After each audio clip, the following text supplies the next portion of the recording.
오늘은 구정으로 또 새해입니다. 2023년을 벌써 기대를 바라보지 않는 분들이 많은 것 같아요. 아닙니다. 아직 시작도 안 했습니다. 그리고 결론은 하나님께서 조정하십니다. 시작이 안 좋다고 끝이 안 좋으란 법은 없는 것 같아요.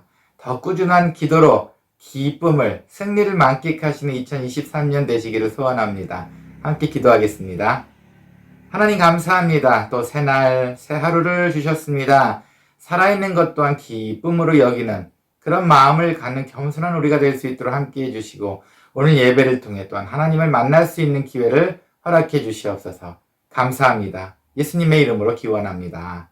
아멘. 나는 전능하신 아버지 하나님 천지의 창조주를 믿습니다. 나는 그의 유일하신 아들 우리 주 예수 그리스도를 믿습니다. 그는 성령으로 잉태되어 동정녀 마리아에게서 나시고 본디오 빌라도에게 고난을 받아 십자가에 못 박혀 죽으시고 장사된 지 사흘 만에 죽은 자 가운데서 다시 살아나셨으며 하늘에 오르시어 전능하신 아버지 하나님 우편에 앉아 계시다가 거기로부터 살아있는 자와 죽은 자를 심판하러 오십니다. 나는 성령을 믿으며 거룩한 공교회와 성도의 교제와 죄를 용서받는 것과 몸의 부활과 영생을 믿습니다. 아멘.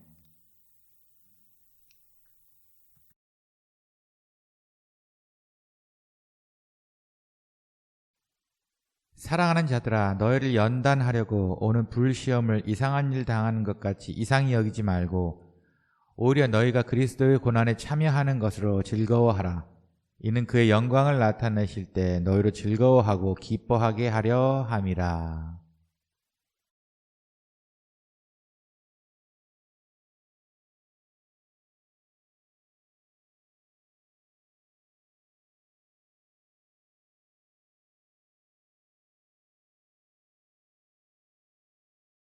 한 주간 평안하셨습니까? 구정새해입니다. 올해도 좋은 일들 많이 가득하시기를 소원합니다. 그런데 좀 웃긴 게시판 같은 것을 인터넷을 뒤져보면은 벌써 이런 글들이 올라옵니다. 2023년은 망했다. 2024년을 기대해본다.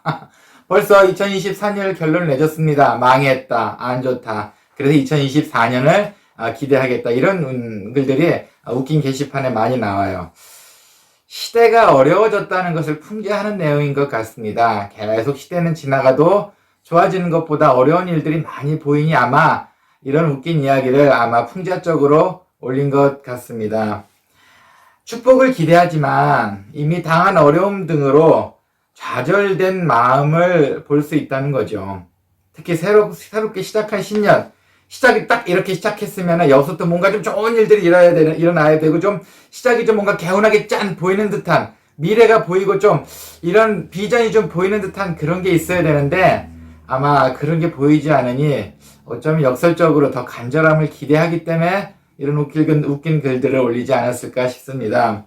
오늘 본문 베드로전서에서는 어려움에 참여하는 것을 즐거워하라고 말하고 있습니다. 가능할까요? 어려움에 있는 사람한테 당신은 즐거워해야 합니다. 이렇게 말하면은 그 사람이 위로를 받을까요? 그리고 여러분들은 그 말이 위로가 되십니까? 한번 무슨 의도에서 어떻게 이 말이 나오셨는지, 그리고 우리는 이 말씀을 어떻게 받아들여야 되는지 오늘 그 부분에 대해서 함께 말씀을 나누고자 합니다. 여러분들은 이미 당한 어려움을 어떻게 생각하십니까? 그건 또 하나님의 선물이라고 생각하십니까? 네, 오늘 말씀 보면은 이 모든 일은 시험이 아니라 연단이라고 말씀하시고 계시네요. 12절입니다. 사랑하는 자들아, 너희를 연단하려고 오는 불시험을 이상한 일 당하는 것 같이 이상히 여기지 말고. 네, 여기서 연단이라는 말이 있네요. 연단이라는 말은 이런 말이 원어로 보면 약간 훈련 이런 뜻이 포함이 되어 있습니다. 그럼 시험과 이런 연단의 차이는 무엇일까요? 시험은 어쨌든 뭔가 평가하고 자르기 위해서 만든 게 시험입니다. 때로는 합격과 불합격을 잘라야 되죠. 좋은 성적과 나쁜 성적을 갈라야 되죠. 그렇기 때문에 시험이라는 말을 씁니다. 하지만 연단은 그렇지 않습니다. 연단은 말 그대로 훈련입니다. 뭔가 계속 훈련해서 더 나아지기를 원하는 거고 나아지기를 바라는 마음의 과정을 하는 것을 훈련이라고 말하는 거죠. 다른 말로 해볼까요? 오늘 말씀에서는 자, 너희를 훈련하기 위한 거야 라고 하는 것은 반드시 좋아진다는 얘기입니다. 나빠질 수 없고 훈련 과정이 있는 사람은 반드시 좋은 일만 생길 수 있어. 반드시 좋아지는 거야. 단지 훈련 과정이 좀 어려운 것 뿐이야 라는 그런 말씀이 포함되어 있습니다. 예전에 마당교회를 구입했을 때 얘기해요. 처음에 마당교회가 남의 집 주차장에서 이렇게 선교를 시작했을 때 이제 좀 많이 성장해서 어느 교회 후원으로 교회를 짓게 됐습니다. 이 교회를 짓긴 땅을 많이 알아보러 돌아다녔죠. 근데 한 군데 가장 좋은 땅이 생겼어요. 그런데 이 땅의 주인은 부부가 공동 명의로 돼 있지만 둘이 이혼을 했습니다. 그래서 각 한 사람씩 만나서 저희가 합의를 봤어야 됐어요. 거의 합의가 될 듯 되면 또 안 되고 될 듯 되면 안 되고, 왜냐하면 이 사람들은 좀 가난한 동네 사람들이기 때문에 이 돈을 집값을 줘야 당신들의 다음 삶에 대해서 준비를 해야 되기 때문에 많은 갈등이 있었던 거예요. 아이들 교육도 시켜야 되고.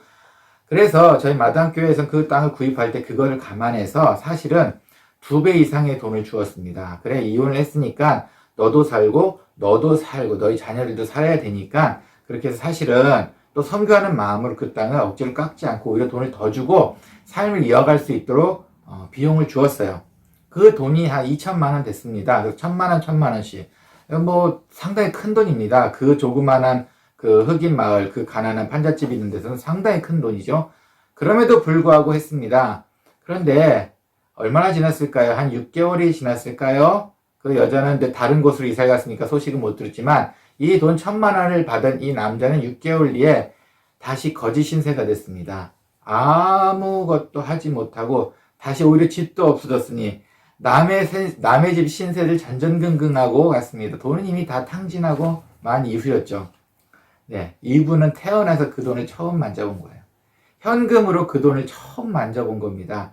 훈련이 되어 있지 않았어요. 전혀 생각도 없었습니다. 목돈이 딱 들어와 버리니까 일단 우리말로 눈이 뒤집어져 가지고 이거를 내가 하고 싶은 거를 한다고 한 것 같아요. 나름 자기 미래의 계획을 세워서 돈을 쓰겠다고 했지만 어림도 없는 일이었습니다. 경험도 없었고요. 아무런 계획도 없었습니다. 갖고만 있으면 좋을 줄 알았죠. 뿐만 아니고 그 주위의 친구들, 같은 삶의 친구들이 손을 벌리기 시작했습니다. 같이 어울리기 시작했다가 그 돈 1,000만 원은 정말 눈 깜짝할 사이에 아무것도 하지 않고 사놓은 것 하나도 없이 전부 다 날리게 되었습니다. 아마 훈련이 필요한 것 같습니다. 저는 마당교회에서 늘 이야기합니다. 그 사람들의 기도 제목은 늘 돈이 나와요. 하지만 저는 이 부분을 늘 강조합니다. 훈련되어지지 않은 사람한테는 돈도 소용이 없어. 100만 원을 만져본 사람한테는 100만 원을 쓸 수가 있지만 단 10만 원도 못 만져본 사람한테 100만 원을 하나님이 주시지는 않아. 훈련이 되어 있지 않기 때문입니다. 자, 바로 오늘 내용도 그 부분이에요. 때로는 여러분이 우리가 생각했던 그 축복이 아닐 수도 있다는 생각이 들었습니다. 훈련되어 있지 않는다면 말입니다. 그래서 하나님께서는 오늘 말씀에서 우리에게 계속 연단을 주신다는 겁니다. 너를 잘라서 없애겠다는 것이 아니고 너를 훈련시켜서 더 큰 그릇을 만들고 더 훌륭한 위에 자리를 얹고 하나님의 이름의 영광을 드러내기 위한 그런 훈련 과정이라고 말씀하고 계십니다. 그렇다면 그럼에도 불구하고 하나님, 이런 훈련 과정이 반드시 필요한가요? 꼭 필요한가요? 안 하고는 될 수는 없나요? 그런 요행이 없나요? 네, 없습니다. 오늘 말씀 12절, 13절 상반절 다시 한번 읽겠습니다. 사랑하는 자들아, 너희를 연단하려고 오는 불시험을 이상한 일 당한 것 같이 이상히 여기지 말고 오히려 너희가 그리스도의 고난에 참여하는 것으로 즐거워하라. 오히려 연단받는 것을 즐거워하랍니다. 오히려 연단받는 것을 이상히 여기지 말고, 하나님 왜 저에게만 그런 연단을 주십니까? 왜 지금 이때 저에게 그런 연단을 주십니까? 이렇게 이상하게 생각하지 말랍니다. 그렇게 이상하게 생각하지 말고 오히려 즐거워하랍니다. 반드시 필요한 과정이라는 겁니다. 결국 우리를 위해서 주신다는 그 이야기가 또 포함되어 있습니다. 음악 용어 중에서 알첼란도라는 용어가 있어요. 이것도 두 가지 같은 뜻인데 무슨 뜻이냐면 원래 속도로 가다 점점 빨라지라는 이야기입니다. 숫자상으로 한번 이야기를 한번 해볼까요? 처음에는 30이라는 속도로 연주를 합니다. 그리고 나서 알첼란도가 있으면 점점 빨라져서 60까지는 아마 올려야 된다고 생각을 해봅시다. 30에서 60까지 올렸을 땐 숫자가 배로 올라가니 느낌이 아마 확 오겠지요. 하지만 속도를 더블 올린다는 것은, 배로 올린다는 것은, 어떤 빠른 곡에서 더 배로 올린다는 것은 아마 연주가 너무너무 힘들 것 같다는 생각도 듭니다. 쉽지는 않습니다. 알첼란도의 그 끝에 속도를 배로 올렸을 때는 아마 천천히 가는 거고 문제가 없겠지만 원래 빠른 곡들은 그걸 또 알첼란도 붙여버리면 아주 힘든 경우가 되겠죠. 하지만 이렇게 해보는 것은 어떨까요? 30이라는 속도를 가다가 10이라는 것을 속도를 떨어뜨린 다음에 50이라는 것으로 올리는 겁니다. 그러면 좀 나을까요? 네. 확실히 효과도 좋습니다. 30에서 60 올리는 것보다 10에서 50 수치상으로도 벌써 높지 않습니까? 벌써 효과가 대단한 차이가 납니다. 60과 50, 60이 더 빠르지만 50만 연주해도 이미 듣는 사람으로 하여금 100이라는 효과를 낼 수 있다는 그런 엄청난 효과가 나는 겁니다. 그렇다면 이 방법이 좋겠네요. 네, 맞습니다. 그래서 30을 좋은 연주자들은 알첼란도 곡이 빨라지면 빨라질수록 뒤에 그 준비하는 과정에 살짝 내립니다. 내려서 그 다음부터 올라가면은 우리가 생각하는 더 큰 효과가 나옵니다. 약간의 착시 현상 같은 그런 내용이랄까요? 네, 우리의 삶도 마찬가지인 것 같아요. 하나님께서는 우리의 삶에 축복 주시기로 분명히 말씀하셨습니다. 30에서 60까지 가면 됩니다. 그런데 그게 쉽지 않습니다. 그렇기 때문에 연단을 통해서 하나님께서는 살짝 우리를 내리시고 10에서 50까지 올려주십니다. 그러면 더 많은 효과를 얻고 더 큰 기쁨을 얻을 수 있다는 거죠. 문제는 이 10까지 내리는 거, 이거 정말 자그마한 테크닉입니다. 프로 연주자들은 이 부분을 다 압니다. 정말 조그마한 테크닉인데 우리의 삶도 그게 있는데 우리는 분명히 30에서 10 조금 내리는 건데 더 큰 것을, 더 큰 이펙트를 보기 위해서 가는데 요 10을 내리는 것을 시험이라고 부릅니다. 하나님 왜 저에게 그런 어려움을 주십니까? 왜 저에게 그런 고난을 주십니까? 이렇게 생각을 하고 있다는 겁니다. 이제는 즐거운 일만 남았는데 요거만 잠깐 내리고 잠시 올라가면은 즐거운 일만 남았는데, 그래서 오늘의 말씀에서 이렇게 말씀하십니다. 연단을 즐거워하라고 말씀하십니다. 이젠 올라갈 일만 남았기 때문입니다. 네, 해결 방법도 중요한 것 같습니다. 이 어려운 고난을 당했을 때 그러면 하나님, 그럼 연단을 기쁨으로 받아들이겠습니다. 하지만 이걸 한번 어떻게 해결을 할까요? 그런데 문제가 또 하나 인간에게는 있습니다. 우리는 듣기 좋은 소리만 듣는다는 거예요. 내가 하고 싶은 것만 듣는다는 겁니다. 그렇기 때문에 가끔 하나님의 음성을 듣지 못합니다. 내가 원하는 방식만 해결하는 거죠. 그냥 내가 듣고 싶은 소리만 듣고 내 생각에 좋다 생각하면 그걸 하고 싶습니다. 그러다 보니 정작 중요한 좋은 소리는 들리지 않는 것 같습니다. 지난주에 어느 한 목사님을 만나서 이야기를 나누었습니다. 참 이 목사님께서는 처음 뵙는 분의 말씀을 너무 재미있게 하셔서 제가 참 즐거운 시간을 보냈던 것 같아요. 이분이 한 가지 예화를 저에게 들어주셨는데 저에겐 참 많은 가르침이 있었습니다. 이분이 아마 칼을 가지고 무언가를 베다가 그만 목사님이 당신의 손을 베게 되셨던 것 같아요. 근데 생각보다 좀 깊이 좀 베으신 것 같아요. 그래서 목사님께서는 좀 위험함을 느끼시고 손을 붙잡고 바로 병원으로 가셨답니다. 병원을 가서 이제 그 간호사가, 이걸 치료해주는 의사가 이야기를 했겠죠. 통증, 그러니까 뭐 진통제를 맞고서 꼬맬까 아니면 그냥 꼬맬까 라고 이야기를 했을 때 이분은 너무 성급한 마음에 빨리 진통제, 빨리 진통제 이렇게 말씀을 하신 것 같아요. 그리고 진통제를 맞았습니다. 근데 그때 거기서부터 이 목사님의 표현이 재미있었어요. 진통제가 고통보다 더 심했답니다. 아마 생각보다 깊은 곳을 진통제 3방을 놔야 됐었는데 생각보다 이 진통제가 생각보다 많이 아팠대요. 정말 많이 아팠답니다. 그리고 나서 3바늘을 꼬매셨답니다. 좀 많이 찢어지신 것 같네요. 그렇죠? 3바늘을 꼬매고 나서 이제는 이제 나와서 이야기를 하려고 하는데 그때 알게 되셨답니다. 진통제를 놓고 세바늘을 꼬내면 낫긴 낫는데 그냥 꼬매는 것보다 더 늦게 낫는답니다. 그리고 진통제 이 고통이 차라리 그냥 꼬매는 것보다 더 아프답니다. 그분이 그때 아신 거예요. 야, 이분은 당연히 내 경험상 내가 듣는 바에 의하면 진통제는 안 아픈 거야 라고 생각을 하셨던 거예요.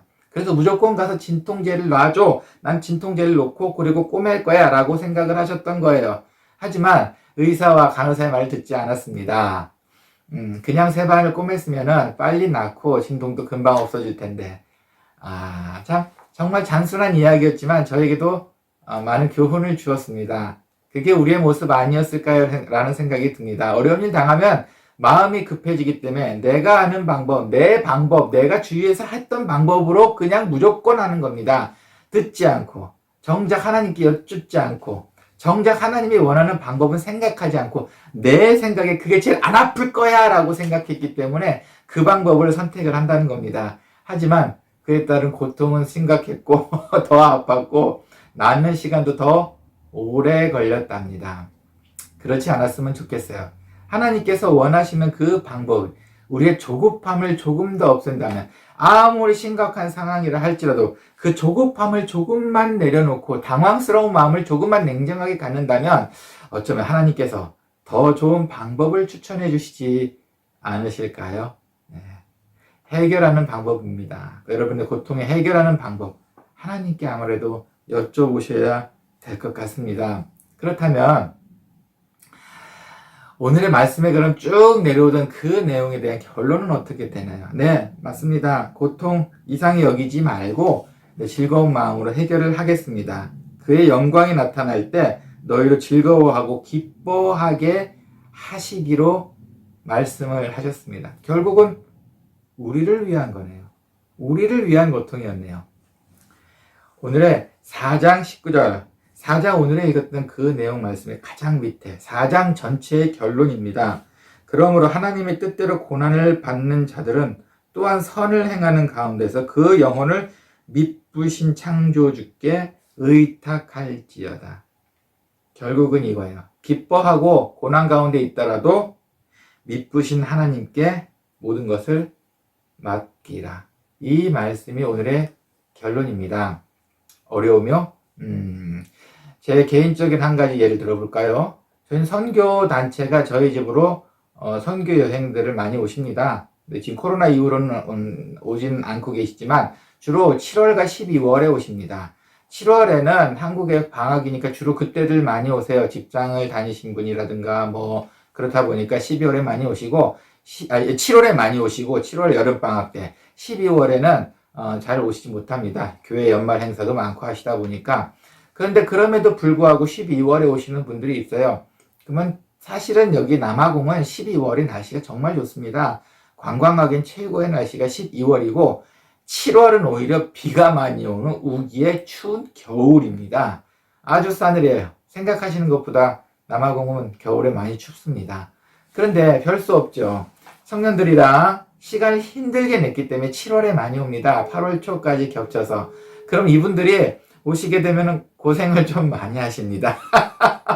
당신들이 준비했던 모든 행사라든가 선물했던 것들 그리고 모든 좋은 프로그램 같은 것을 밖에서 다 할 생각하고 있는데 그런 우기에 7월 추운 겨울에 한다니 저는 그래서 좀 말리고 싶었어요. 늘 말리고 싶었습니다. 근데 뭐 한국 상황이 그러다 보니 별 수 없죠. 그러면 뭐 7월 팀도 받아서 함께 선교지를 갑니다. 그럼 저는 살짝 짜증이 나 있습니다. 날씨 때문에 이 날씨가 좋아져야 되는데 하나님 그 3일 동안은 좀 비가 안 왔으면 좋겠고요. 5일 동안은 비가 안 왔으면 좋겠고요. 기도도 참 열심히 합니다. 하지만 그게 제 뜻대로 되나요? 어려운 날씨 가운데 선교팀들이 당신들이 한 걸 모든 프로그램을 보이고 갑니다. 비도 많이 오고 비를 흠뻑 맞고 온몸이 젖어도 당신들이 준비한 하나님의 선교를 준비한 것을 다 보이고 갑니다. 그런데 제 머릿속엔 그 어려운 선교가 기억에 남네요. 그 추운 날 비를 맞으면서 했던 행사들이 다 머릿속에 기억이 남네요. 어려워서 그랬나요? 저랑도 지금도 함께 연락하고 기도를 같이 나누고 있고 때로는 많은 분들이 물질로도 도와주시려고 하십니다. 기억에 남네요. 하지만 12월에 온 팀들은 날씨는 좋고 참 재미있었던 것 같아요. 그런데 그렇게 기억에 남지는 않습니다. 좋은 날씨에 그냥 재미있게 편하게 있다가 가신 것 같은 느낌? 좋죠? 자, 어떤 게 제 머릿속에 많이 남습니까? 아무래도 어려운 고난 가운데, 힘든 가운데 함께 고통을 나누니 그게 머리에 남습니다. 저는 하나님도 그럴 거라 확신합니다. 여러분들의 고난 가운데, 힘든 가운데 있는 것 압니다. 하나님께서 고난 가운데 하나님을 외치는 자의 음성을 기억하신다는 겁니다. 하나님께서 힘든 가운데 하나님을 찾는 그 세밀한 음성, 세밀한 눈물까지도 하나님께서는 기억을 하신다는 겁니다. 자, 여러분은 하나님의 기억에 남는 성도입니까? 아니면 잊혀져 가는 성도입니까? 과연 이 고난은, 하나님께서 주신 연단은 우리로 하여금 하나님을 잊는 방법입니까? 하나님으로 하여금 기억에 남는 자녀의 모습을 갖는 방법입니까? 고난에 참여하는 것을 즐거워하십시오. 앞으로 올라갈 기쁨에 참여하시고, 그리고 계속적으로 하나님께 모든 일을 여쭤보십시오. 아마 그렇게 된다면 하나님의 기억 속에 남는, 선명한 기억으로 남는 우리가 될 겁니다. 그렇게 되기를 간절히 소원합니다. 함께 기도하겠습니다. 하나님 감사합니다. 고난이 우리를 힘들게 하는 것이 아니라는 것을 알게 되었습니다. 고난의 기쁨에 참여하는 것이 우리를 더 잘되게 하고 더 축복 속으로 이끄시려는 하나님의 계획임을 알게 되었습니다. 그러니 하나님께서 우리 마음으로 하여금 고난으로 하여 지치는 것이 아니라 더 새 힘을 얻는, 더 기쁨을 얻는 우리가 될 수 있도록 하나님께서 친히 인도해 주시옵소서.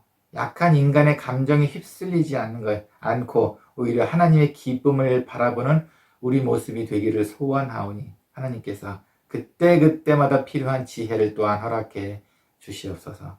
오늘 말씀도 감사합니다. 예수님의 이름으로 기도합니다. 아멘.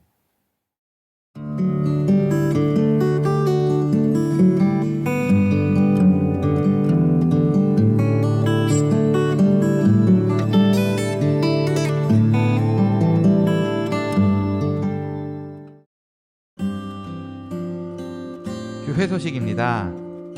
모두의 건강과 안녕을 위해 함께 기도합시다. 지난주 고 김진우님의 장례식이 은혜 가운데 잘 마쳐졌습니다. 유가족들에게 하나님의 위로가 있기를 함께 기도합시다.